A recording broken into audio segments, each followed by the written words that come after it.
మనము ఈ దినము చదువుకున్న లేఖన భాగాలు, మనకి ఇవ్వబడినటువంటి పాఠాలు క్రీస్తుకు పూర్వము 700 సంవత్సరముల క్రితము ప్రవక్త యెషయా చేత రాయబడినటువంటి గ్రంథము. చివరి ద్వితీయ యెషయా అని మనం పిలుస్తూ ఉంటాం. 56వ అధ్యాయం నుండి 66వ అధ్యాయం వరకు కూడా తృతీయ యెషయాగా మనము పిలుస్తూ ఉంటాం. యెషయా గ్రంథమును 3 భాగములుగా చూడడం మనకి పరిపాటి. ప్రథమ భాగము యెషయా, ద్వితీయ యెషయా, తృతీయ యెషయా. మనకి తృతీయ యెషయా భాగములో ఇవ్వబడింది 62వ అధ్యాయము 6 నుంచి 12 వచనాలు. రెండవ లేఖన భాగము పౌలు భక్తుడు తన ప్రియ కుమారుడు శిష్యుడు అయినటువంటి తిమోతికి మొట్టమొదటిసారి ఉత్తరము రాస్తున్నటువంటి మొదటి పత్రికలో 6వ అధ్యాయము 6 నుంచి 12 వచనాలు మనము చదువుకున్నాం. మూడవ లేఖన భాగము పరిశుద్ధ సువార్త పాఠము మార్కు సువార్త 4వ అధ్యాయం 26 నుంచి 29 వచనాలు మనం ఈ రీతిగా 3 లేఖన భాగములను చదువుకున్నాం. దేవుడు నిన్ను మరలా కట్టబోవుచున్నాడు అనే ఒక చిన్న సందేశం ఇవ్వాలనుకుంటున్నాను. దేవుడు మరలా నిన్ను కట్టబోవుచున్నాడు 3 లేఖన భాగముల ఆధారంగా. ప్రియ దేవుని సంగమా, ఈ ప్రపంచంలో, ఈ లోకములో ఎన్నో విషయాలు అంతరించిపోయినటువంటి విషయాలు మనం చూస్తున్నాం. కనుమరుగైపోవడం. పక్షి జాతులలో చాలా జాతులు అంతరించకపోయాయి. ఉదాహరణకు పక్షి జాతులు అంతరించిపోయినటువంటి ఒక జాతి డోడో బర్డ్. డోడో పక్షి ఇప్పుడు ఎవరికి కూడా తెలియదు. అది ఎలా ఉంటుందో మీరు తెలుసుకోవాలనుకుంటే నెట్లోకి వెళ్ళి ఒకసారి చూడండి. ఇప్పుడు ఆ జాతి ఇప్పుడు లేదు. ఏదో మరి కొంగో లేకపోతే చిలకో అంటే మనకి తెలుస్తుంది, కానీ డోడో పక్షి అంటే ఎవరికి కూడా తెలియదు. కారణము అంతరించిపోయింది, కనుమరుగైపోయింది ఆ జాతి. ఎందుకు అంతరించుకుపోయింది, ఎందుకు కనుమరుగైపోయిందో ఆ యొక్క పిల్లలు పదే పదే మరలా మీరు చెప్పించుకోవద్దు. జాగ్రత్తగా వెంటనే వేరే వాళ్ళతో పనొద్దు. నీవు దేవుడే. ఆ భయం ఉండాలా, భక్తి ఉండాలి. ఇంకా పక్కవారితో ఇంకా స్నేహాలు, ఇంక ఏ రిలేషన్స్ వద్దు, నవ్వులాట. చాలా దేవుని సన్నిధి పవిత్రమైనది, పరిశుద్ధమైనది. ఆ పరిశుద్ధత మీరు తీయవద్దు. జాగ్రత్తగా గడపాలి. దేవుడు మీతోనే మాట్లాడుతున్నాడు కదా. మీ శ్రేయస్సు కోరి, మీ ఆశీర్వాదము, సమాధానం నిమిత్తం చాలా భక్తి శ్రద్ధలు కనపరుస్తూ ఇక్కడ కూర్చోవాలి దేవుని సన్నిధి. లేదు ఫ్రీగా ఉండాలంటే మీరు వేరే ఆలోచనతో ఉంటే బయటను ఉండండి. ఎందుకు అంతరించుకుపోయాయి ఆ జాతి అనేది అది వేరే విషయం, అది కాదు. అంతరించుకుపోయిందని చెప్తున్నాడు ఒక జాతి. పక్షులలో చాలా జాతులు, అలాగే జంతువులలో కూడా చాలా జాతులు అంతరించుకుపోయాయి. ఇప్పుడు కొన్ని జంతువులు మనకి తెలియదు. ఉదాహరణకి జంతువులలో టాస్మానియా టైగర్. ఈ టైగర్లు అన్నీ కూడా ఒకటే అనుకోవద్దు. టైగర్లో చాలా జాతులు ఉంటున్నాయి. అయితే టాస్మానియా జాతికి సంబంధించిన టైగర్స్ ఇప్పుడు లేవు. అవి ఎలా ఉంటాయంటే మరలా నెట్టకపోయి మనం సెర్చ్ చేసుకోవాల్సిందే. ఎందుకు అంతరించుకుపోయాయి, ఎందుకు కనుమరుగైపోయాయో కూడా మనకి ఇప్పుడు నాకు అనవసరం. ఇప్పుడు మనకి ధ్యానం జస్ట్ అంతరించుకుపోయాయి. పక్షి జాతులలో కొన్ని జాతులు అంతరించుకుపోయాయి. జంతు జాతులలో కొన్ని జాతులు అంతరించుకుపోయాయి. ఈ క్రమంలోనే నగరాలు, పట్టణాలు కొన్ని అంతరించుకుపోవడం మనము చరిత్రపరంగా, బైబిల్ పరంగా కూడా కొన్ని నగరాలు, కొన్ని పట్టణాలు లేవు ఇప్పుడు నేటి మ్యాప్లో. అలాంటి నగరాల్లో ఎక్కడో జనరల్గా నేను మాట్లాడదలుచుకోలేదు, కానీ బైబిల్ ఉన్నది కదా మనకి. ఇదే పవిత్రమైనది, మన ప్రామాణికత. దీంట్లో ఉండే ఎగ్జాంపుల్ ఉన్నప్పుడు బయట ఎందుకు? ఎదోము పట్టణం ఇప్పుడు లేదు. ఎదోము చాలా గొప్ప నగరం, కానీ ఇప్పుడు లేదు. అంతరించుకుపోయినటువంటి పట్టణాలలో, నగరాలలో పక్షి జాతుల్లో కొన్ని జాతులు లేవు, జంతు జాతుల్లో కొన్ని జాతులు లేవు, నగరాలలో కొన్ని నగరాలు లేవు. ఇదే క్రమంలో మానవ జాతులలో కూడా, మానవ జనములలో కూడా కొన్ని జనములు, కొన్ని జాతులు అంతరించుకుపోయాయి. ఎన్నో అడవి మనుషుల జాతులు. అక్కడ వరకు ఎందుకు, బైబిల్ గ్రంథంలో మనం చూసినట్లయితే ఎదోము జాతి అంతరించుకుపోయిన జాతి, అది కనుమరుగైపోయింది. లేదు, ఎదోము పట్టణమే కాదు, ఎదోము జనము కూడా అంతరించుకుపోయింది. ఇదంతా ఎందుకు చెప్తున్నారు పాస్టర్ గారు? అంతరించుకుపోయిన పక్షుల గురించి, అంతరించుకుపోయిన పశువుల గురించి, అంతరించుకుపోయిన నగరాలు పట్టణాల గురించి, అంతరించుకుపోయినటువంటి మానవ జాతుల గురించి ఎందుకు మీరు చెబుతున్నారు అంటే, అదే క్రమంలో అంతరించుకుపోవలసినటువంటి స్థితి ఏర్పడినటువంటి యోధా జాతి, ఇశ్రాయేలు జాతి నేటికి కూడా నిలిచి ఉన్నది. అంతరించుకుపోవాలి, నశించిపోవాలి, కనుమరుగైపోవాలన్న యెరూషలేము పట్టణము ఎంతోమంది ఆశ. యెరూషలేము పట్టణము కనుమరుగైపోవాలని. మొన్నటికి మొన్న గాజా ఆ ఉగ్రవాదులు మరి ఆ పట్టణంలో ఇజ్రాయెల్ లేకుండా చేసేస్తామని ఇలాంటి స్టేట్మెంట్లు తిరిగి వారికే గతి పట్టింది. అది తర్వాత సంగతి. కానీ ఈ ఇజ్రాయెల్ జాతి భూమి మీద లేకుండా చేయాలని ఎప్పటి నుండో ప్రయత్నాలు, యోధా జాతి కనుమరుగైపోవాలని ఎప్పటి నుండో ప్రయత్నాలు. ఒక పక్షులు అంతరించిపోయినట్లుగా, జంతువులు కొన్ని జాతులు అంతరించిపోయినట్లుగా, నగరాలు పట్టణాలు అంతరించిపోయినట్లుగా యెరూషలేము పట్టణము కూడా కనుమరుగైపోవాలి అని ఎంతోమంది ఆశ. ఇశ్రాయేలు జాతి అంతరించుకుపోవాలని ఆశ. కానీ దేవుని యొక్క మహాకృప, యెరూషలేము పట్టణము ఎన్ని దాడులు దాని మీద కలిగినను నేటికి కూడా యెరూషలేము నిలిచి ఉన్నది. ఇశ్రాయేలు యోధా ప్రజ ఆ జాతులు నశించిపోవాలని ఎంతో మంది కోరుకుంటే నేటికి కూడా ఇశ్రాయేలు యోధా జాతి నిలిచియే ఉన్నది భూమి మీద. ప్రపంచంలో చాలా ప్రాముఖ్యమైనటువంటి జాతిగా, బహునిష్టా భక్తి కలిగినటువంటి జాతిగా, శక్తివంతమైనటువంటి జాతిగా ఇశ్రాయేలీయులు నేటికి కూడా ఉండినారు. వారు అంతరించుకుపోవాలి అని కోరుకున్నది ఏదో ఒక శత్రువులో, ఒక విరోధులో అయితే ఏమీ పెద్ద ఆశ్చర్యం లేదమ్మా. ఉదాహరణకి నా శత్రువు నేను అంతరించుకుపోవాలి, నేను నశించిపోవాలి, నా కుటుంబం అంతరించుకుపోవాలి, నశించుకుపోవాలి అనుకోవడంలో పెద్ద ఇదేమీ లేదు, ఆశ్చర్యం లేదు. కానీ శత్రువులు, విరోధులు యెరూషలేము పట్టణం నాశనం అయిపోవాలి, ఇశ్రాయేలు యూదులు నశించిపోవాలి అనుకోవడంలో శత్రువుల పాత్ర పెద్ద ఆశ్చర్యంగా అనిపించట్లేదు. కానీ ఇక్కడ ఆశ్చర్యపడవలసిన విషయం ఏంటంటే సహోదరులే ఇశ్రాయేలు ప్రజ నశించుకుపోవాలి, భూమి మీద అంతరించుకుపోవాలి, యెరూషలేము నాశనం అయిపోవాలని సోదరులే అంటే మీకు అర్థమయ్యి ఉండకపోవచ్చేమో. ఒక్క అడుగు వెనక్కి వెళ్ళి మరలా ముందుకు వస్తా. ఇస్సాకుకు ఎంతమంది బిడ్డలు? ఇస్సాకుకు ఎంతమంది కుమారులు? సంగమ కొంచెం రెస్పాన్స్. 2 కుమారులు. మొదటి కుమారుడు ఏశావు, రెండవ కుమారుడు యాకోబు సంతానమే ఇశ్రాయేలీలుగా మనం పిలుస్తున్నాం. ఇశ్రాయేలు జాతి ఉన్నది. కానీ ఈ యొక్క ఏశావులోండి రాబడినటువంటి ఏశావులోండి రాబడిన వారు ఎవరంటే, ఏశావు ఎర్రనివాడు. అతడు నివసించినటువంటి ప్రాంతము కూడా ఎత్తైన ఎర్రని కొండలు కలిగినటువంటి ఆ పర్వత శ్రేణుల మధ్యన ఉండేవాడు. అదే ఎదోము పట్టణము, నగరము. ఎర్రని అనే ఆ అర్థము వచ్చే పదము అదే ఎదోము పదము. వారు ఎవరో కాదు, ఇస్సాకు కుమారులు ఏశావు, ఇస్సాకు కుమారుడు యాకోబు. ఇద్దరు కూడా ఏమవుతారు? అన్నదమ్ములు. వీరి బిడ్డలు ఏమవుతారు? వారికి పుట్టిన బిడ్డలు ఇద్దరు కూడా అన్నదమ్ములు, సహోదరులే కదమ్మా. ఇశ్రాయేలీలు నశించుకుపోవాలని సోదరుడు ఎదోము సంతానము, ఏశావు సంతానము పగబట్టింది.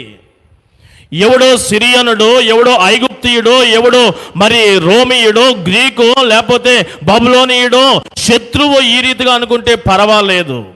ఇశ్రాయేలీయులు యోధాలు నశించిపోవాలని, యెరూషలేము పట్టణం ధ్వంసం అయిపోవాలని. కానీ కోరుకున్నది ఎవడో తెలుసా? శత్రువులతో పాటుగా వారికంటే పెచ్చుగా ఎక్కువగా కోరుకున్నది ఎవరంటే సొంత సహోదరుడే. మీలో కూడా చాలామంది ఈ యెరూషలేము ఎడల సోదరులైనటువంటి ఎదోమీయులు ఎట్టి భావము కలిగి ఉన్నారో మీకు కూడా చాలామందికి ఈ అనుభవం మీలో ఉండవచ్చు. మీకు ఎంతోమంది శత్రువులు, విరోధులు ఉండవచ్చు. మీరు బాధపడుతూ ఉంటే, మీరు కష్టపడుతూ ఉంటే వారు చూసి ఆనందపడాలి అని ఆతృత తపన కలిగి శత్రువులు, విరోధులు ఉండవచ్చు. కానీ దాంట్లో పెద్ద ఆశ్చర్యం లేదు. కానీ నువ్వు బాధపడాలి అని ఎదురు చూస్తూ బాధ పెట్టడానికి నీ కుటుంబము వారే, నీ బంధువులే, నీ ఆప్తులే, మిత్రులే సిద్ధంగా ఉంటే ఎలా ఉంటుంది? ఎలా ఉంటుంది? అన్నదమ్ముల పిల్లలే మనలను ఇబ్బంది పెడుతున్నారు, సోదరులే మనల్ని కృంగదీయాలి అని. ఆ ఊర్లో ఎవరైనా వచ్చి పలానా వారి కుటుంబం ఎక్కడంటే, ఆ తాగుబోతాడు కుటుంబమా, వారి పిల్లల తిరుగుబోతులు, వారి పిల్లల త్రాగుబోతు, అబ్బో ఆ కుటుంబం ఊరంతా అప్పులు. ఇది మాట్లాడేది ఎవరు? శత్రువైతే పర్వాలేదు, విరోధులైతే పర్వాలేదు, కానీ ఇక్కడ మాట్లాడుతున్నది ఎవరు? నా గురించి మాట్లాడుతున్నది ఎవరు? నా బిడ్డల గురించి మాట్లాడుతున్నది ఎవరు? ఎవరో శత్రువు కాదు, విరోధి కాదు, నా యొక్క సొంత వారే నన్ను త్రాగుబోతుగా వేరే వారికి చెప్తున్నాడు, నన్ను అప్పుల పాలైపోయిన వాడిగా వేరే వాళ్ళకి చెప్తున్నారు, నా బిడ్డలు తిరిగిపోతులుగా, నా బిడ్డలు త్రాగుబోతులుగా వేరే వాళ్ళకి చెప్తున్నారు. ఈ అనుభవము మీలో అనేక మందికి ఉన్నది. మనవారే మనకు పక్కా శత్రువులుగా ఉన్నారు. నిన్ను బాధ పెట్టేవారు, నీ గురించి చెడుగా చెప్పేవారు శత్రువైతే ఓర్చుకుంటావు. సొంత వాడే, అక్కే నీ గురించి ఇలా చెప్తుంది, తమ్ముడే నీ గురించి ఇలా చెప్తున్నాడు, అన్నే నీకు ఇలా గురించి చెప్తున్నాడు. అలాగా కృంగిపోయి మీ సొంత వారి చేత, శత్రువుల చేత బాధపడి పడిపోయిన కుటుంబాలు, పడిపోయిన జీవితాలు మీలో ఎవరైనా ఉంటే వారి గురించి దినాన దేవుడు మీకు చక్కని మాట, దేవుడు మీ కుటుంబములను మరలా కట్టబోచున్నాడు. ఇదే నా అంశము. దేవుడు మీ కుటుంబాలను తిరిగి కట్టబోచున్నాడు. ఈ దిన లేఖన భాగాలు అవే చెప్పుతున్నావమ్మా, అవే చెప్తున్నాయి. ముందుగా దేవుడు నీ జీవితంలో, నీ కుటుంబమును కట్టాలి అంటే ఒక సబ్ టైటిల్, దేవుడు నీ కుటుంబమును, నీ జీవితమును మరలా కట్టాలి అంటే ఏమి చేయాలో పాత నిబంధన చెప్తుంది. పాత నిబంధన లేఖన భాగం చెప్తుంది. తృతీయ యెషయాగా పిలుచుకుంటున్నటువంటి యెషయా గ్రంథము 56 నుండి 66 అధ్యాయాల క్రమంలో 62వ అధ్యాయము 6 నుంచి 12 వచనాలు మనకి ఇవ్వడం జరిగింది. అక్కడ మనము జ్ఞాపకం చేసుకోవాల్సిన విషయం ఏంటంటే, 700 సంవత్సరములు క్రితము యెషయా భక్తుని చేత రాయబడినటువంటి ఈ మాటలలో అక్కడ చూడండి, మనము 5వ వచనానికి వచ్చేసరికి ఒక మాట రాయబడి ఉంటుంది. ఏమిటి అంటే, ఇది ఎవరిని ఉద్దేశించి అంటే, ఈ తృతీయ యెషయా ఆ సారాంశం అంతా ఏంటంటే, చెరగొనిపోబడినటువంటి యూదులు, దేవుని బిడ్డలు, వారి విడుదల, వారు మరలా సియోనికి నడిపించబడము, వారి జీవితాలు, వారి పట్టణాలు పునర్నిర్మాణము జరుగుట దీనిలో సారాంశము. ఈ విషయము తెలియపరుస్తూ దేవుని రాజ్య సంగతులు కూడా దీనిలో జోడించి చెప్పడం అనేది చాలా స్పెషాలిటీ. తృతీయ యెషయా గ్రంథములో అంటే 56వ అధ్యాయం నుండి 66వ అధ్యాయంలో బబులోను చెరలో ఉంటున్న యూదులు విమోచన, వారు ఆగమనము అంటే సియోనుకు తిరిగి రావడము, వారి జీవితాలు, వారి పట్టణాలు తిరిగి కట్టబడము, ఇది అక్కడ ఉంటున్నటువంటి సమాచారం. ఈ మధ్యలో రానున్న దేవుని యొక్క రాజ్యము యొక్క వివరణ కూడా అక్కడక్కడ మనకి కనబడుతుంది. దీనిలో ఈ దినము ఇవ్వబడిన లేఖన భాగములో కూడా క్రీస్తు మొదటి ఆగమనం గురించి చెప్పబడింది, క్రీస్తు రెండవ ఆగమనం గురించి కూడా చెప్పబడింది. మనకి ఇవ్వబడిన ఈ దిన లెసన్లో చెరగొనిపోబడినటువంటి వారు తిరిగి వస్తున్నారు. ఎందుకు చెరగొనిపోయారు అనేది ఒక చిన్న ప్రశ్న మనందరికీ తెలిసినదే. అయితే దాని గురించి వివరణ ఇవ్వడానికి 5వ వచనం చదివినిపించండి. 5వ వచనం, ఈ దిన అధ్యాయం 62వ అధ్యాయం 5వ వచనం. చాలమ్మా. యవనుడు కన్యక, ఇది చూడండి, వివాహ బంధ సంబంధమును ఇక్కడ తెలియపరుస్తున్నది. యవనుడు అంట, ఇక మీదట యోధా పట్టణమా, ఇశ్రాయేలు ప్రజలారా, యోధా ప్రజలారా, మీకు ఒక పేరు మచ్చపడింది సమాజంలో. విడివబడినటువంటి జాతి, పాడైపోయినటువంటి స్థలము యెరూషలేము పట్టణము, దేవునికి అసంతృప్తిని కలిగించిన జనము, దేవుడు వారి ఎడల సంతృప్తి ఆనందము కలిగి ఉండలేని ఆ స్థితి కలిగిన జనులు దేవుని చేత విడువబడినటువంటి వారు అని ఇలాంటి పేర్లు పలికే మీకున్నది కదా. మీ లైఫ్ స్టైల్, మీ యొక్క ఐడెంటిటీ మార్చేస్తాను ఈ దినాన. ఎలా మార్చేస్తాను అంటే, ఇదిగో ఒక రిలేషన్ ఒకటి మొదలు పెడుతున్నాను. ఒక యవనుడు జాగ్రత్తగా వినండి సంగమా, ఒక చక్కని కథలా వినాలి, శ్రద్ధ. ఒక యవనుడు కన్యకను చూచి వరించి పెండ్లి చేసుకున్నట్లుగా నీకు నాకు విడిచిపెట్టబడిన జనమని నీకు పేరు పడింది కదా, అదంతా కూడా తీసివేసులాగున ఒక రిలేషన్ మెయింటైన్ చేద్దాం.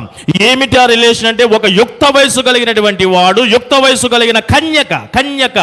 ఈ పదము నొక్కి ఎందుకు స్ట్రెస్ చేసి రెండో మారు మాట్లాడానంటే, ఈ భార్యాభర్తల సంబంధం ఇప్పుడేనా అంటే, ఇంతకు ముందు కూడా మెయింటైన్ చేశాడండి. ఇంతకు ముందు కూడా భార్యాభర్తల అదే రిలేషన్ మెయింటైన్ చేశాడు తన ప్రజలతో. ఒక పేరు మీకు చెప్తాను, దాని అర్థం ఏంటో నాకు చెప్పండి. లో అమ్మి. ఈ పేరు ఎప్పుడైనా విన్నారా సంగమా? లో అమ్మి అనే పేరు విన్నారా? ఎస్. ఏంటంటే లో అమ్మి అంటే దీనికి చిన్న జరిగినటువంటి ఇదిగో ఈలోగా తీసి ఉంచండి. హోషియా గ్రంథము 2వ అధ్యాయము 19-20 వచనాల సారాంశం ఇలా ఉంటుంది. నీవు నిత్యము కూడా నాకుండులాగున, ఏంటంటున్నాడు యెహోవా దేవుడు, నీవే మరి ఒక జనము వద్దు, నీవు నిత్యము కూడా, ఒక సీజన్ మాత్రమే కాదు, నిత్యము నాకే, మరొకరికి ఉండకూడదు. నీవే ఉండాలా, నాకు నిత్యము ఉండాలా, నాకే ఉండులాగున నిన్ను దయా దాక్షిణ్యముతో నేను నిన్నేం చేసుకుంటున్నాను, వివాహము చేసుకుంటున్నాను అని తెలియపరుస్తున్నాడు. ఇది ఏ సందర్భం అంటే, అమ్మా జాగ్రత్తగా వినండి. హోషియా ప్రవక్త తెలుసు కదా, వింటున్నామా సంగమా? హోషియాని వివాహం చేసుకోమన్నాడు యెహోవా దేవుడు. ప్రాక్టికల్గా వారికి ఇది చూపించాలనుకున్నాడు. ఒక నాటక రంగంలో ఒక ఆ పోర్షన్స్ ఎలా చూస్తామో, హోషియా ప్రవక్త కుటుంబము నాటక రంగ స్థలముగా మారిపోయింది ఇశ్రాయేల్ ప్రజల ఎదుట. హోషియా, నువ్వు వివాహం చేసుకో. ఎవడైనా వివాహం ఎవరిని చేసుకుంటారు? కన్యను కదా చేసుకోవాల్సింది. నువ్వు ఎవరిని చేసుకుంటావంటే ఒక స్త్రీని వివాహం చేసుకో. స్త్రీనా అని మరలా ఆశ్చర్యపడేలోగానే ఆ స్త్రీ కూడా ఎవరో కాదు, వ్యభిచారములో ఉంటున్న స్త్రీ. ఏం పేరు?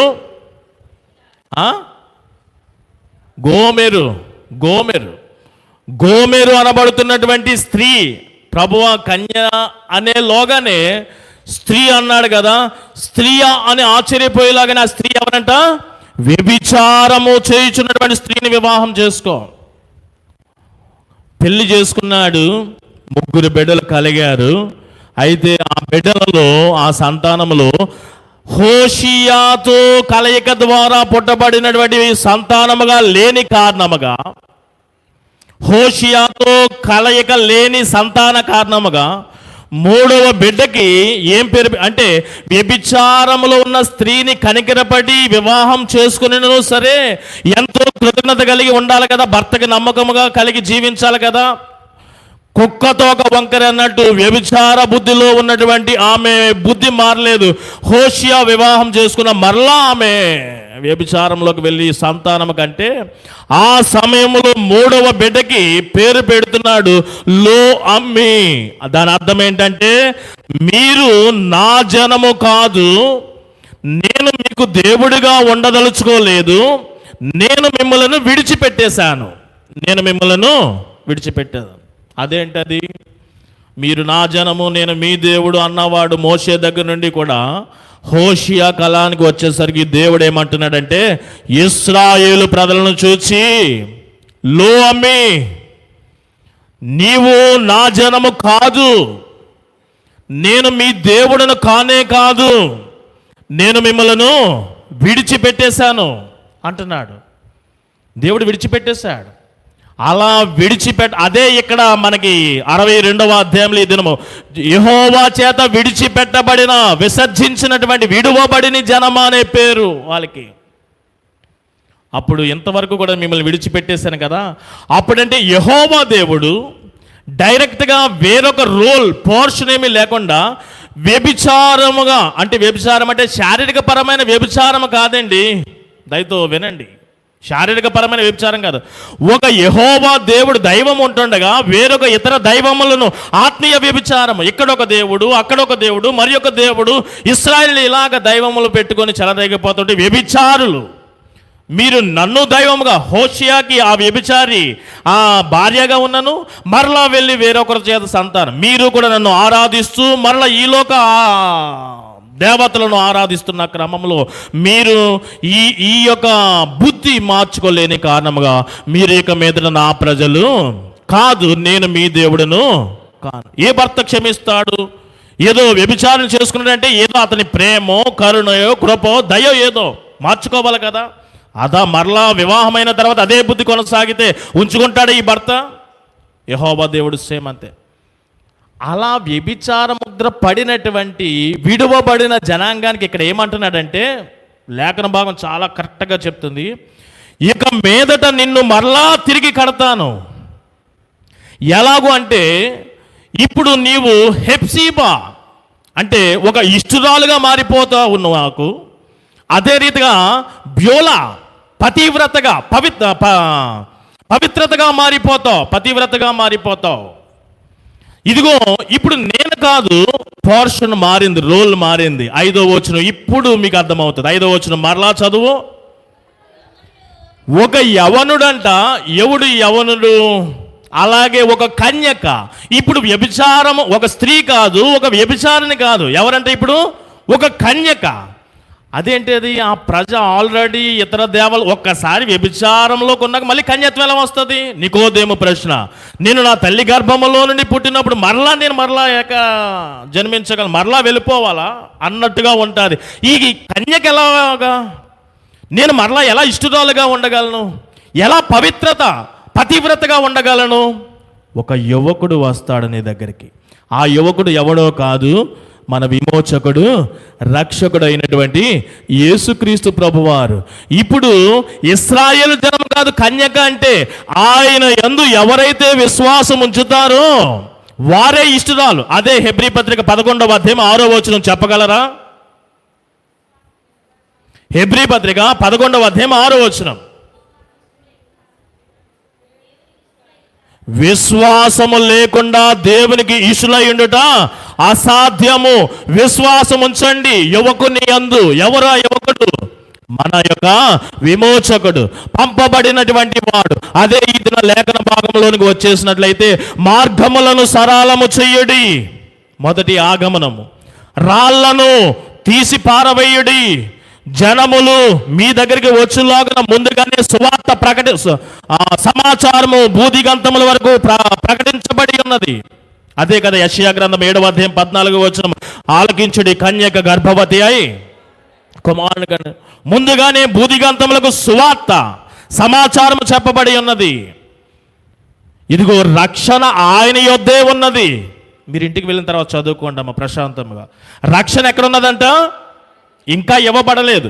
రక్షణ ఆయన యొద్దే ఉన్నది అంటే యువకుడు ఆయన దగ్గరే ఉన్నాడు, ఇంకా పంపబడలేదు. ఈ ప్రవచనం చెప్పేసరికి ఈలోగా మార్గములను సిద్ధపరచండి, సరళము చేయండి, జనములు వచ్చులాగున సువార్త సమాచారం ప్రకటించబడి ఉన్నది. బహుమానము ఆయన ఇస్తున్నాడు, ఇంకా ఇవ్వలేదు, ఆయన దగ్గరే ఉన్నది అని మొదటి ఆగమనం గురించి చెబుతూ వెంటనే ఒక్క లైన్లో రెండవ ఆగమనము గురించినటువంటి మాట చెప్పబడింది. ఆయన ఇచ్చు జీతము, చదవండి అక్కడ చివరి లైన్. చూడండి, 2 సార్లు ఆయనని ప్రస్తావించబడింది కదా. అక్కడ మనం అర్థం చేసుకోవాల్సింది ఏంటంటే, ఈ లైన్ రెండవ ఆగమనం గురించి చెప్పబడింది. ఆయన ఇచ్చే బహుమానం ఎవరంటే యేసు ప్రభు వారు, మనకి లోకమంతటికి కూడా ఇచ్చే బహుమానం. అది అక్కడ వరకు ఒక మొదటి ఆగమనం. రెండవ ఆగమనం గురించి మాట్లాడుతున్నాడు. ఏమని అంటున్నాడంటే, ఆయన ఇచ్చు జీతము, ఆయన అంటే ఎవరంటే తండ్రి ఇచ్చు జీతము కుమారుడు రెండవ ఆగమనంలో వచ్చి ఇస్తాడంట.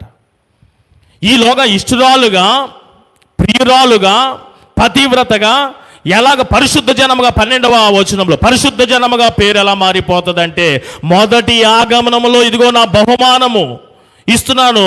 ఆయన ఎలాంటి రిలేషన్ అంటే సేమ్ హోషియా ఒక వ్యభిచారితో గోమెరుతో ఎలాంటి రిలేషనో అదే రిలేషన్. కానీ ఇప్పుడు నేను కాదు వచ్చేది, నా కుమారుడు యువకుడు మీ మధ్యకు వస్తున్నాడు. ఒక కన్యను చూచి ఇప్పుడు ఇశ్రాయేలు జనము వ్యభిచార ముద్రపడింది, విడువబడిన జనముగా ముద్రపడింది. ఇప్పుడు ఆ వ్యభిచారి కాదు, ఆ గోమెరు కాదు, ఇప్పుడు కన్య ఎవరంటే క్రీస్తు రక్తములో కడుగబడినటువంటి సంఘము, వధువు సంఘము, కన్యత్వము. ముడత అయినను కలంకమైనను డాగు అయినను మరి ముడత ఏదైనను ఏది కూడా లేకుండా వాక్యము చేత ఉదక స్నానము చేయబడిన సంఘము. అప్పుడు క్రీస్తు యందు ఎవరైతే విశ్వాసం ఉంచుతారో, లేదా హెబ్రీ పత్రిక మీరు తీసుకొని ఇంకా ఆతృత కలిగి ఉంటే ఎన్నో రిఫరెన్స్లు ఉన్నాయి. రోమా 10:10లో యేసు ప్రభు అని ఎవరైతే నోటితో ఒప్పుకుంటారో, ఎవరైతే హృదయమునందు విశ్వాసం ఉంచుతారో వారికే రక్షణ. ఆయన యొద్ద ఉన్నది. యువకుడు బహుమానము సరళము చేయండి. ముందుగానే ఈయన వస్తున్నాడని అనౌన్స్మెంట్ సమాచారం చెప్పబడింది. ఆయన వచ్చినప్పుడు మీరు ఆయన యందు విశ్వాసం ఉంచగలిగితే ఆ పరిశుద్ధ యేసు రక్తము ప్రతి విధమైన పాపముల నుండి మిమ్మల్ని ఏం చేస్తుంది?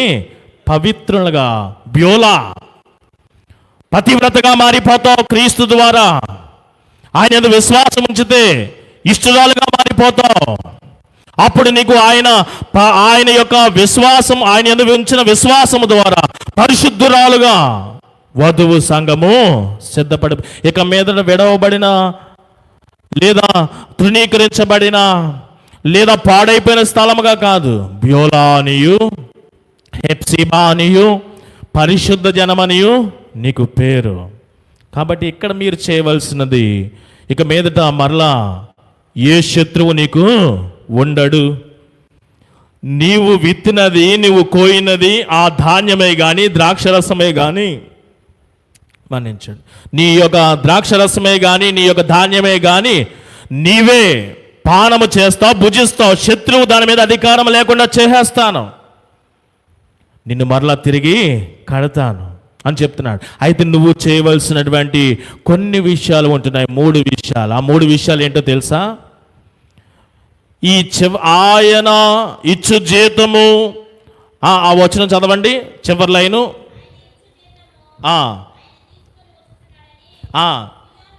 ఎవరికి చెప్పాలంట?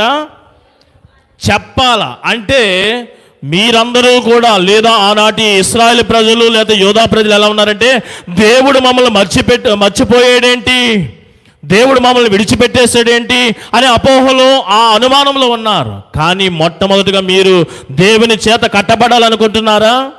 మొదటి విషయం ఏంటంటే జ్ఞాపకం ఉంచుకోవాలా, విశ్వాసం ఉంచాలి. ఏమిటి జ్ఞాపకం ఉంచుకోవాలా, ఏమి విశ్వసించాలంటే మా దేవుడు మమ్మల్ని విడిచిపెట్టలేదు, మా దేవుడు మమ్మలను మర్చిపోలేదు అని జ్ఞాపకం ఉంచుకొని విశ్వాసం ఉంచండి. మొదటిది, సియోను కుమార్తెకి చెప్పండి మరలా కడతానని, మరలా ఒక మంచి పేరు ఇస్తానని చెప్పండి.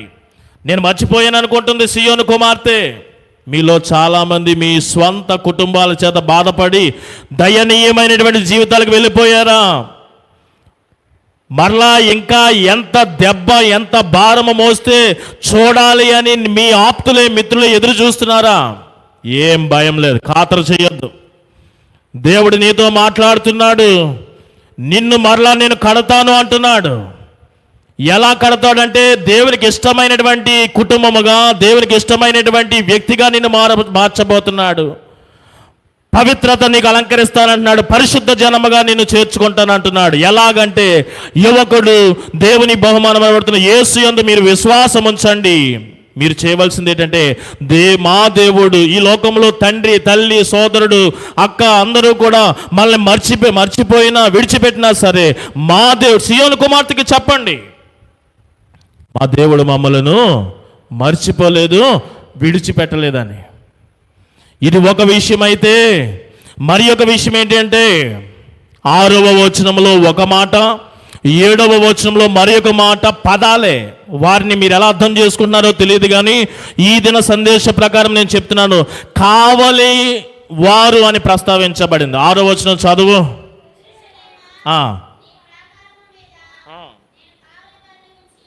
కావలి వారిని ఉంచడం ఏంటి? ఆల్రెడీ ఆయనే నిన్ను కాపాడువాడు, కునుకడు నిద్రపోడు కదా. అయితే ఇక్కడ మరలా దిగువకు వెళ్తే శత్రువుల్ని రానివ్వకుండా నీ మీద అజమాయిషీ లేకుండా చేయవాడు కూడా ఆయనే. నీ ధాన్యము ద్రాక్షరసం మీద ఏమాత్రం రైట్ వారికి లేకుండా నీకే ఉండేటట్టు చేసేది ఆయనే. ఇంకా కావలి వారుగా ఉంచడం ఏంటి? ఈ కావలి వారు ఎవరో కాదు, నీవే. ఎందుకంటే కావలి వారు అంటే శత్రువు ఎవడైనా వస్తున్నాడేమో, దొంగ ఎవడైనా వస్తున్నాడేమో, విరోధి ఎవడైనా వస్తున్నాడేమో అని ఆ కాచి అలా వేచి చూచేవారు. కానీ ఇక్కడ కావలి తత్వం ఎందుకో తెలుసా?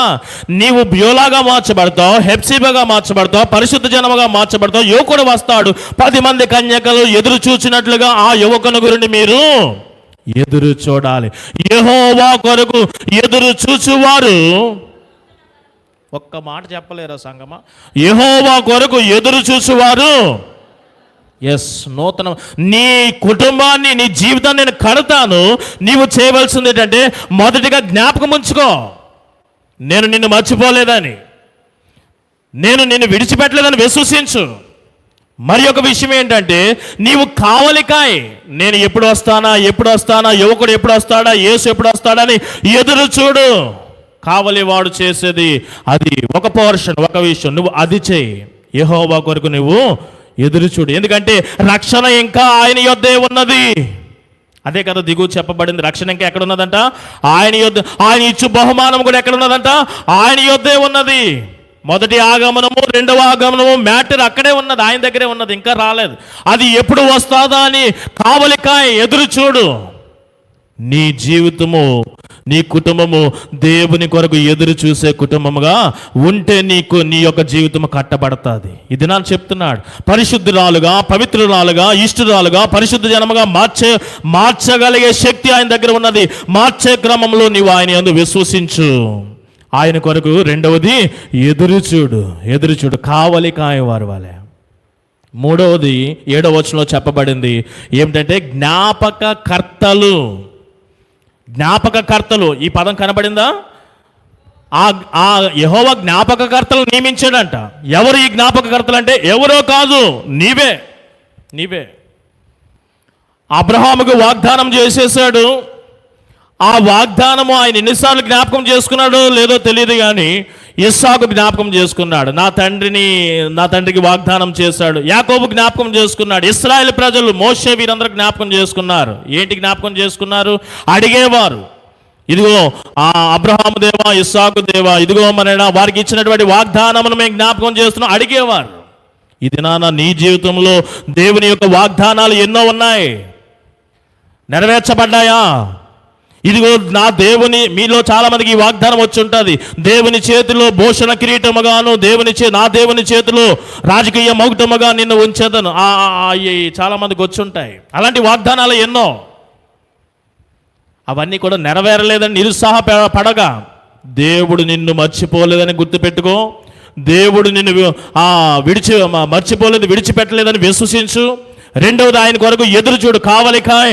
మూడవది జ్ఞాపకకర్తగా ఉండు. అంటే దేవా నన్ను ఆశీర్వదిస్తానన్నావు కదా, ఎప్పుడు, ఎలాగంటే ఆయనకి విశ్రాంతి లేకుండా, నీకు విసుగు లేకుండా నీవు జ్ఞాపకం చేస్తూనే ఉండు. అదేంటి యెహోవా దేవుడు మతిమరిపోయినోడా, ఇంతవరకు నాకు తెలియలేదు అనుకోవద్దు. ఆయన మతిపరుపు కాదు, ఆయన వాగ్దానాలను అనుభవించడానికి ఎంత ఆసక్తి, ఆతృత, తపన కలిగి ఉన్నావో ఆయన చూడాలనుకుంటున్నాడు. దుప్పి నీటి వాగుల కొరకు ఆశపడుతున్నట్లుగా. అలాగే ఎవడు ఆశపడుతున్నాడు? నేను వాగ్దానం చేశాను కదా. మనం అడుగుతాం ఎమ్మెల్యే గారిని, మన కార్పొరేట్ను అడుగుతూ ఉంటాం, అండి గెలిస్తే చేస్తానన్నారు కదా. ఎన్నిసార్లు తిరుగుతాం? ఈ డ్రైనేజీలు కానీ, రోడ్లు కానీ, కరెంట్ స్తంభాలు కానీ, ఇవన్నీ చేస్తాం. ఎన్నిసార్లు తిరుగుతాం? వాగ్దానం చేసినోడికి తెలియదా? మర్చిపోయాడా, మతిమరిపోడా మన కార్పొరేటరు, మన ఎమ్మెల్యే?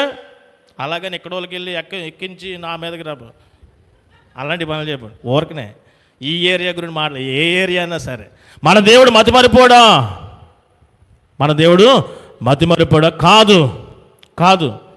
నీవు ఎంత ఆసక్తిని కలిగి ఉన్నావో, ఎంత ఆతృతతో ఉన్నావో ఆయన చూడాలనుకున్నాడు, ఆయన ఎంజాయ్ చేయాలనుకుంటున్నాడు.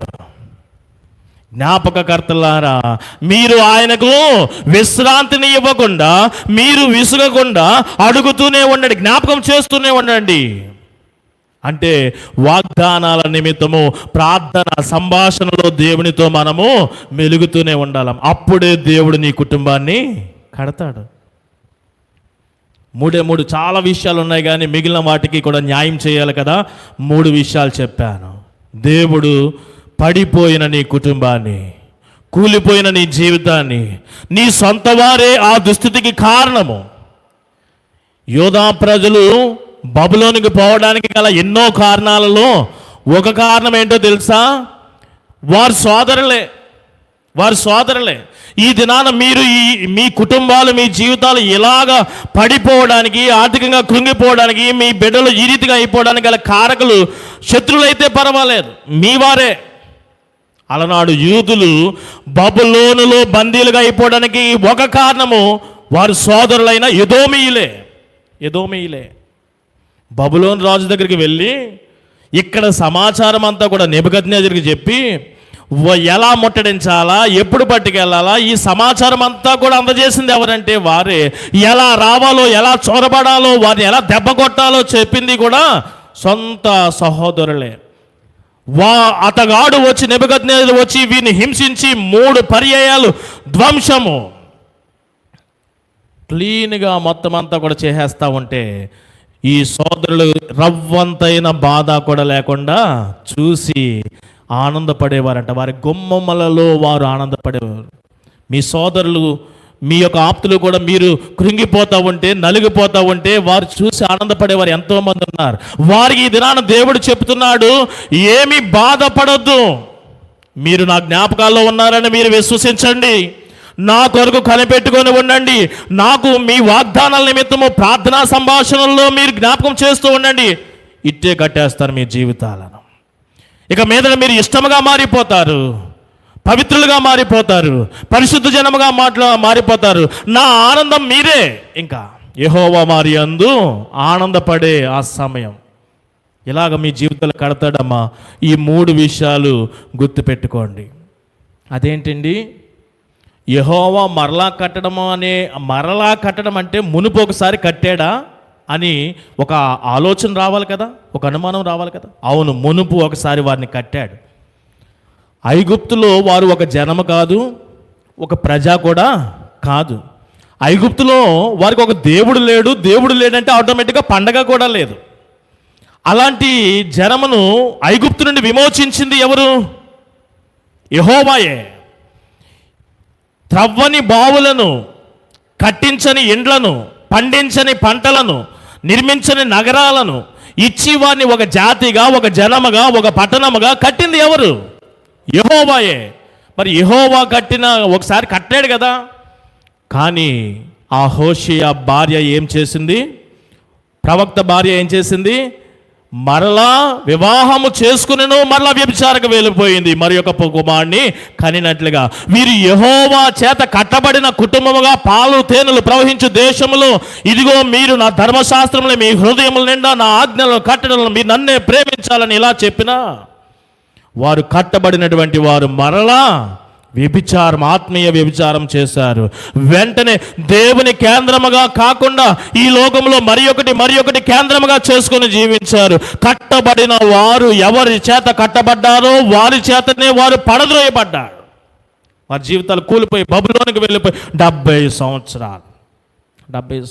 ఇప్పుడు ఏమంటున్నాడంటే, మరలా నేను మిమ్మల్ని కడతాను. మిమ్మల్ని కూడా దేవుడు ఒక దినాన్ని కట్టాడు మంచిగా. ఏదో వెధవ పనులు ఏదో చేస్తుంటారు, దేవునికి ఆయాసము రేపించుంటారు. ఈ దుస్థితి దినానికి అనుభవిస్తున్నారేమో, ఏం పర్వాలేదు, దేవుడు మరలా నిన్ను కడతానంటున్నాడు ఈ దినాన్ని. ఒకసారి కట్టి వారైతే దేవునికి ఆయాసం రప్పించారు కాబట్టి పడద్రోయబడ్డారు, మరలా కడతానంటున్నాడు. నీ జీవితాన్ని కూడా మరలా కడతాడు. అయితే నీవు చేయవలసింది ఏంటంటే, పాత నిబంధన అంతా కూడా యెహోవా మిమ్మల్ని కట్టాలి అంటే ఏమి చేయాలో 3 విషయాలు చెప్పాను. కట్టబడిన నీవు మరలా పడిపోకుండా, ఇశ్రాయేలు కట్టబడ్డారు, పడిపోయారు. పడద్రోయబడ్డారు, బబులోను చెరలోకి వెళ్ళిపోయారు. కానీ నీవు కట్టబడి మరలా ఎన్నటికీ కూడా పడిపోకుండా ఉండాలి అంటే పత్రికా పాఠ్య భాగం చెప్తుంది. ఏమని చెప్తుందంటే సంతుష్టి. పౌలు రాసినటువంటి తిమోతికి రాసిన మొదటి పత్రిక 6వ అధ్యాయము 6 నుంచి 12 వచనాలు గల లేఖన భాగం. అక్కడ చెప్పబడినటువంటి మాటలు, సంతుష్టి లేదా సంతృప్తికరమైన దైవభక్తి కలిగి ఉండుట ఎంతో గొప్ప లాభ సాధనము. ఏమిటి లాభాలు అంటే? భక్తి కలిగి ఉంటే లాభం అంటున్నాడు, గొప్ప లాభం అంటున్నాడు. ఆ కిందన కంటిన్యూషన్, భక్తి జీవితము కాకుండా ఈ లోకమును ఆధారముగా చేసుకుంటే, లేదా ఆ పదమంతా కూడా ఒకదానిలోనే ఇమిడ్చి రాశాడు, లోకమంతా కూడా, లోకములో ఉన్న ప్రతి విషయం కూడా దేని మీద ఆధారపడి ఉన్నదంటే ధనము మీదే. ధనము మీదే కదా ఈ లోక కీడులన్నీ కూడా ఉన్నాయి. ఈ లోక కీడులన్నీ కూడా ధనము కేంద్రముగానే కదా సాగుతున్నాయి. కాబట్టి చెప్తున్నాడు, ధనము కేంద్రముగా కాకుండా సంతృప్తికరమైన అంటే దేవుని కేంద్రముగా జీవించండి. ఒకవేళ ధనము కేంద్రముగా జీవించారు అనుకోండి, కొంతమంది విశ్వాసులైనటువంటి వారే విశ్వాసం నుండి తొలగిపోయారు. ఇవి నా మాటలు కాదు, అక్కడ ఈ దినాన పత్రికా పాఠ్య భాగంలోని మాటలు. ధనమును ఆధారముగా చేసుకొని, లోకమును ఆధారముగా చేసుకున్నటువంటి విశ్వాసులే దేవుని కేంద్రముగా చేసుకొని జీవించలేకపోయేసరికి వారు విశ్వాసం నుండి తొట్టిల్లిపోయారు. చివరికి వారు నాశనమైపోయారు.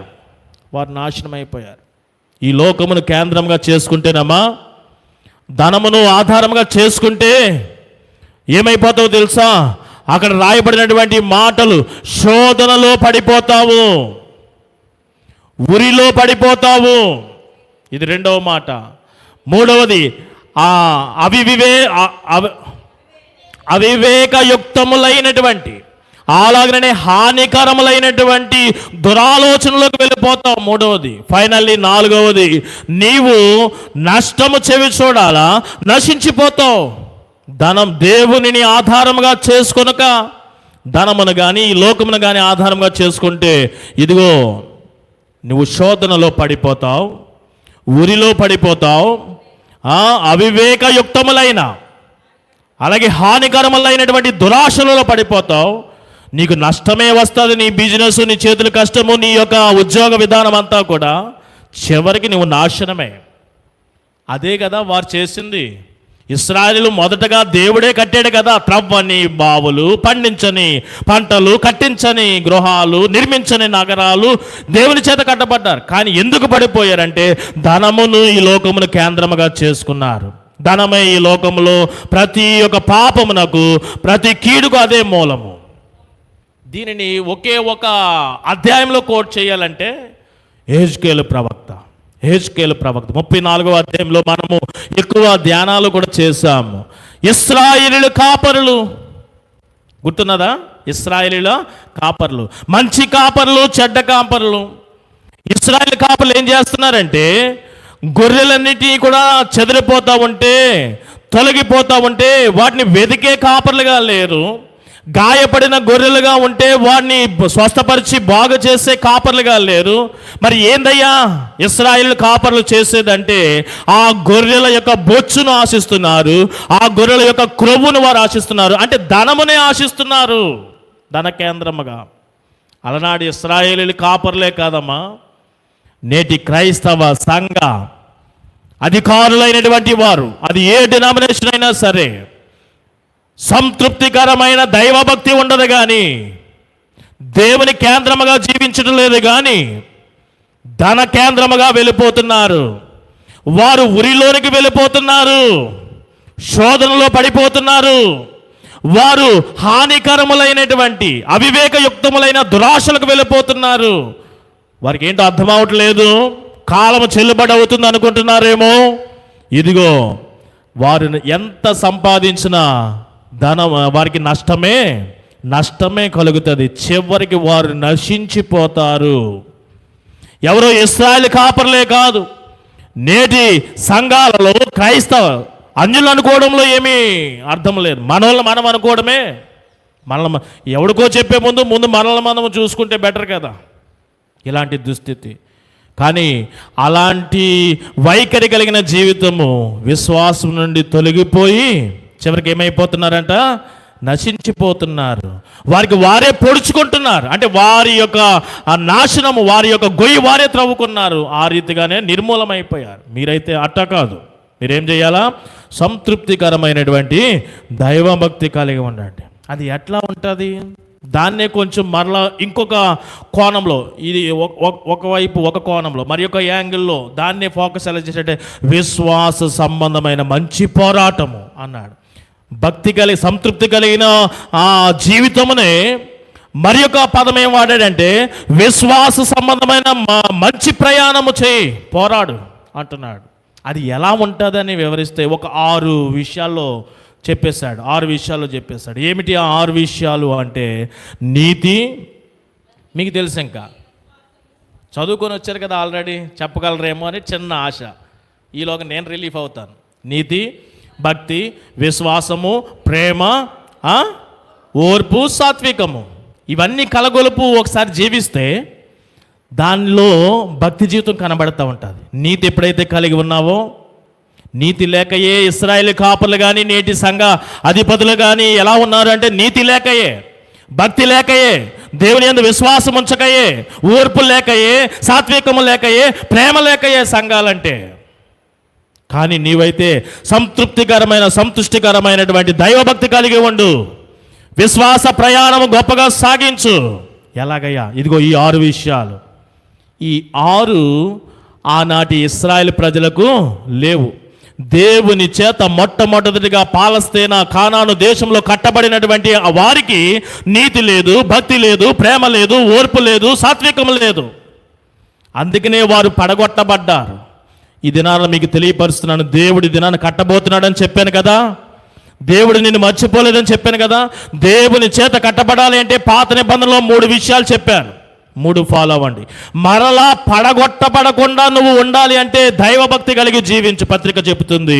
ఆ దైవభక్తి లేదా విశ్వాస జీవితం ఎలాంటిదంటే 6 విషయాలతో ముడిపడి ఉన్నది. మరలా ఇంకెన్నటికీ కూడా పడగొట్టబడవు.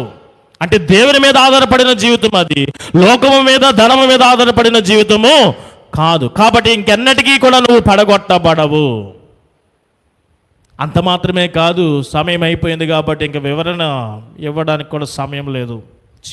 చాలా క్లుప్త వివరణతో కేవలము ఈలోక జీవితంలో మరలా పడగొట్టకుండా స్థిరముగా నీ జీవితము, నీ కుటుంబం కట్టబడటం మాత్రమే కాదు, ఈ దైవభక్తి సూచిస్తున్న, విశ్వాస జీవితము సూచిస్తున్న ఈ 6 లక్షణాలు కలిగి ఉంటే దాని యొక్క పర్యవసానము నువ్వు ఊహించలేని ప్రతిఫలము సువార్త పాఠ్యభాగం. అదే పత్రిక కంక్లూజన్ కూడా అదే ఉన్నది. ఏంటి? విశ్వాస సహితమైన 6వ అధ్యాయము 12వ వచనం చదివి వినిపించండి.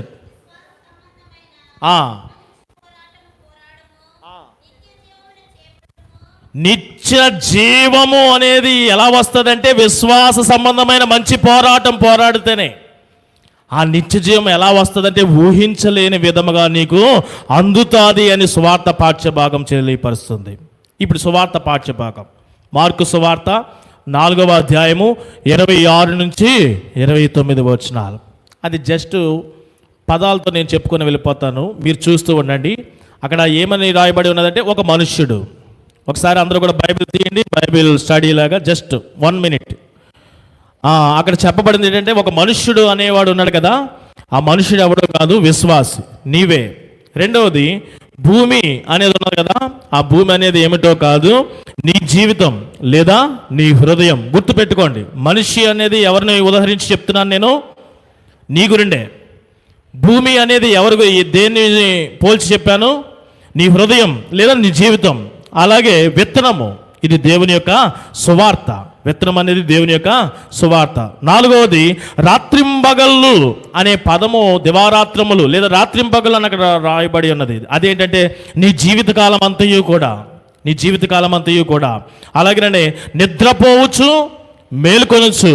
అంటే నీ యొక్క ప్రయాస ఏమీ కూడా లేకుండా దేవుని మీదే భారం, దేవుని మీదే భారం. ఫైనల్లీ 6వది ఏంటంటే విత్తనము మొలిచినట్లుగా ఏమైపోయిందంట, దేవుని రాజ్యము నీ ఎదుటికి వచ్చేసింది. ఒక వ్యవసాయదారుడు విత్తనము నాటి వాడు పోయి దివారాత్రులు పండుకొనొచ్చు, వాడి ప్రమేయం ఏమీ లేదు. ఆటోమేటిక్గా ఆ విత్తనము మొలకను, వెన్నును, దానిలోని ముదురు గింజను ఎలాగే వచ్చేసిందో వాడికి తెలియదు. ఆ ఎదుగుదల వాడు విత్తనం నాటే వరకే. అలాగనే భూమి అనబడుతున్న నీ హృదయములో, నీ జీవితంలో, నీ కుటుంబంలో విత్తనము అనబడుతున్న దేవుని యొక్క వాక్యానికి సంబంధించిన నీతి, భక్తి, ప్రేమ, ఓర్పు, సాత్వికము ఇవన్నీ కూడా నీ యొక్క హృదయంలో పెట్టుకుంటే వాక్యము మాదిరిగా నువ్వు పండుకొనొచ్చు, లెగుచు, నీ జీవితము చాలించేలోగా నీ ప్రమేయం లేకుండా దేవుని రాజ్యము నీకు బహుమానంగా ఇవ్వబడుతుంది. కేవలము కట్టబడినటువంటి నీ కుటుంబము ఈ లోకములో మరలా పడవేయబడమే కాదు, స్థిరముగా ఉండడమే కాదమ్మా, ఈ జీవితము తర్వాత కూడా దేవుని యొక్క రాజ్యమును నువ్వు పొందుకోగలదు. సంతుష్టి సహితమైన దైవభక్తి. అదే నేను పాడినటువంటి సిద్ధపాటు కొరకు పాడిన పాట. ధరణిలో నీ ధనములెల్లా ధరణి పాలైపోవును, ధరణి ఈ లోక ధనములన్నీ కూడా ఈ లోకంలోనికి వస్తున్నప్పుడు ఏమీ తీసుకొని రాలేదు, వెళుతున్నప్పుడు ఏమి కూడా తీసుకొని వెళ్ళాం. పూట ముద్ద కొరకు రేపే ఉంటావో ఓడుతావో, ఎంత సంపాదిస్తావు నువ్వు? ధనము కేంద్రముగా ఎందుకు నీ జీవితం? కాబట్టి ధనమును ఈ లోకమును ఆధారంగా చేసుకోకుండా 6 లక్షణాలతో కూడిన విశ్వాస ప్రయాణము, సంతృష్టికరమైన దైవభక్తి కలిగి జీవించు. ఈ దినము కట్టబడుతున్న నీ కుటుంబము మరలా పడిపోదు ఈ లోకంలో ఎప్పుడు కూడా. అంత మాత్రమే కాదు, దేవుని రాజ్యమును ఊహించలేని విధముగా నీ జీవితానికి దేవుడు అలంకరిస్తాడు. అట్టి కృప మీరందరూ కూడా అనుభవించాలని కోరుకుంటూ ఈనాటి మాటలు ఇంతటితో నేను ముగిస్తున్నాను.